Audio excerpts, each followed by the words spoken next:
con relevancia. No es cualquier cosa cuando un país imperial que tiene el ejército más poderoso del mundo, como así lo ha declarado su presidente, que es para torcer la voluntad a aquellos que no se plieguen a sus designios y a sus deseos. No es cualquier cosa cuando un país con estas características considera a nuestro país una amenaza a su seguridad nacional y a la política exterior. Realmente es un tema a atender. Supongo que viste la declaración que dio recientemente de que su mayor error fue haber participado en la intervención en Libia. ¿Cuántas vidas costó ese error? Y la destrucción de un país. Es la destrucción de un país. Cuando nosotros vemos lo que ocurre hoy en Libia, lo que costó su error fue la destrucción de un país. Nosotros esperamos que no tarde luego 10 o 15 años para decir que se equivocó con Venezuela. Nosotros tenemos que atender con madurez, con seriedad, con paciencia y con racionalidad ese asunto de las relaciones con los Estados Unidos. ¿Es posible recomponerlas?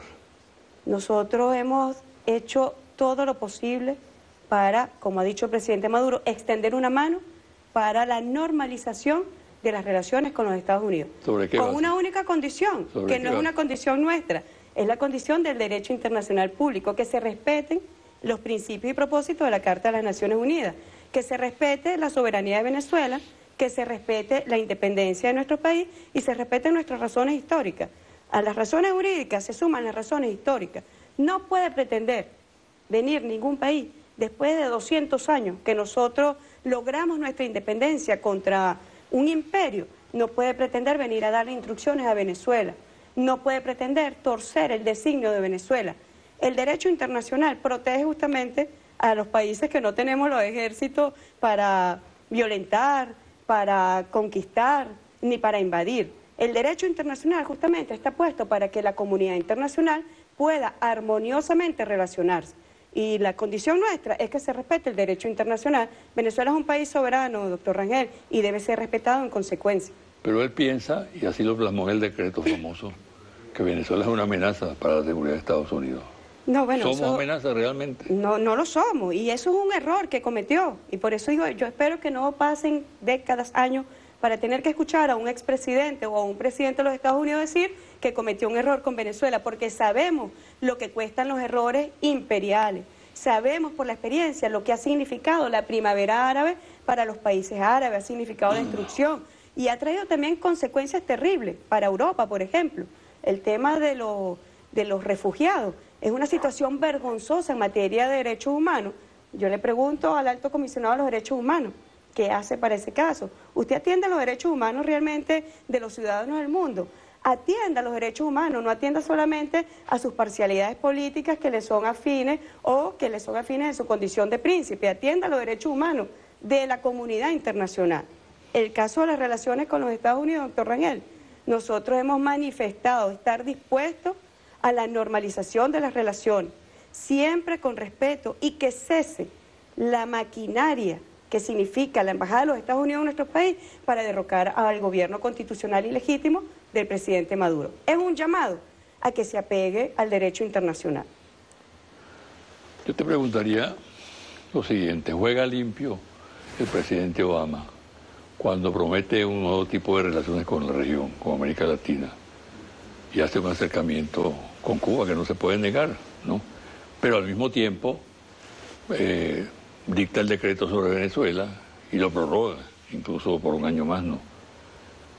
¿Es contradictoria esa política en sí misma? Yo le haría un llamado muy concreto, que atienda más la realidad de nuestros países y menos las consideraciones y las recomendaciones de marketing, porque lo que ha avanzado nuestra región está reconocido internacionalmente. El reciente informe de CEPAL sobre la economía de nuestra región, ¿qué está diciendo? Con esta victoria efímera y transitoria de la derecha en algunos de nuestros países, están ocurriendo retrocesos en materia de política social.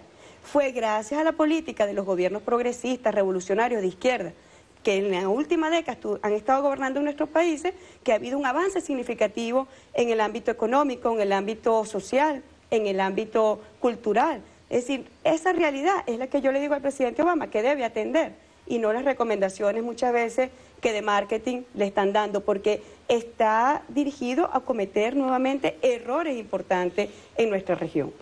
En la baraja de golpes que se piensan en que se pueden realizar en América Latina, que están los golpes duros, los golpes blandos, está el golpe institucional, que ya cobró una víctima en Paraguay y que ahora está en proceso andando en Brasil, en el caso de la presidenta Rousseff. ¿Qué importancia le atribuyes tú a esa corriente golpista, donde participan los congresos, los parlamentos, las asambleas nacionales, ¿no? Son formas novedosas y por eso hemos llamado a la guerra no convencional, doctor. Son formas novedosas de derrotar gobiernos legítimos y constitucionales. Hoy, por ejemplo, en Brasil se está decidiendo en el plenario de la Cámara de Diputados el juicio político para la presidenta Dilma. Eso no es de desdeñar, no es algo que debamos asumir con ligereza. Es muy grave lo que está ocurriendo, los intentos golpistas en algunos países de nuestra región. Es algo que se debe atender. Por eso cuando usted me preguntaba sobre la sinceridad o no del presidente Obama, yo les digo, mire, esta política de restauración, de pretendida restauración conservadora sobre nuestros países, va a traer miseria, va a traer violencia. Ese es el legado que quiere el presidente Obama en su presidencia en relación a la América Latina, que volteó hacia América Latina los últimos años de su gestión solamente para dejar un legado de vuelta al neoliberalismo, de siembra de miseria para nuestros países, siembra de violencia para nuestros países. Yo lo llamo a la reflexión y debemos atender con prioridad y debemos atender con preocupación lo que está ocurriendo en nuestros países y la amenaza que se cierne sobre los gobiernos progresistas. Porque prácticamente esa fórmula acaba con el sufragio, por ejemplo. Un presidente es electo o una presidenta es electo con determinado volumen de votos y poco después se arma una conjura. Eso es una tendencia estadounidense de considerar ahorita que votar no es suficiente. Sí. Los gobiernos electos no es suficiente, porque saben que por la vía de los votos, que por la vía de la legitimidad popular, de la voluntad popular, bueno, le ha sido difícil torcer los designios y torcer la voluntad soberana de nuestros países. Mira, tú has demostrado mucho coraje en el ejercicio del cargo, además capacidad, un buen discurso, una extraordinaria capacidad para movilizarte por todas partes. Te preguntaría además lo siguiente, que para mí es muy importante. En este oscuro panorama, tanto nacional como regional, ¿tú eres optimista? Nuestra revolución, que es una revolución, como dije al inicio, inspirada en nuestras raíces históricas, en el proyecto bolivariano, que es además una revolución, como lo dijo el comandante Chávez, cristiana, humanitaria, y tiene como inspiración y como motor el amor. No puede ser sino optimista. Y yo no estoy negando la realidad, ni los problemas, ni sus complejidades. Pero lo que nos inspira, como se diría, nuestra alma de inspiración, para mí es optimista. Luchar por el amor, luchar por la humanidad, preservar esa humanidad, preservar los derechos de nuestro pueblo. Bueno, a mí me convoca a ser optimista y lo soy. No soy una persona que sucumbe a la tristeza ni al pesimismo. Yo creo que el solo hecho de librar batalla en nombre del proyecto histórico de nuestros libertadores nos hace seres optimistas y nos hace seres íntegros y completos también. ¿Qué observas tú en esas reuniones internacionales a las cuales asistes frecuentemente? Bueno, respecto a Venezuela. Las reuniones internacionales siempre son interesantes porque usted fue canciller y usted sabe que en el medio y en el ámbito diplomático se mueven muchas veces lenguajes que no son cónsonos con realidades o lenguajes que no expresan los sentimientos de los pueblos. Y a nosotros el comandante Chávez siempre nos dijo que cuando habláramos, pensáramos en el pueblo y cuando habláramos, le habláramos a los pueblos. Y la diplomacia bolivariana de paz, cuando recorre el mundo, y yo como jefa de la diplomacia, siempre vamos pensando en el comandante Chávez, en nuestro libertador Simón Bolívar, en todos nuestros libertadores.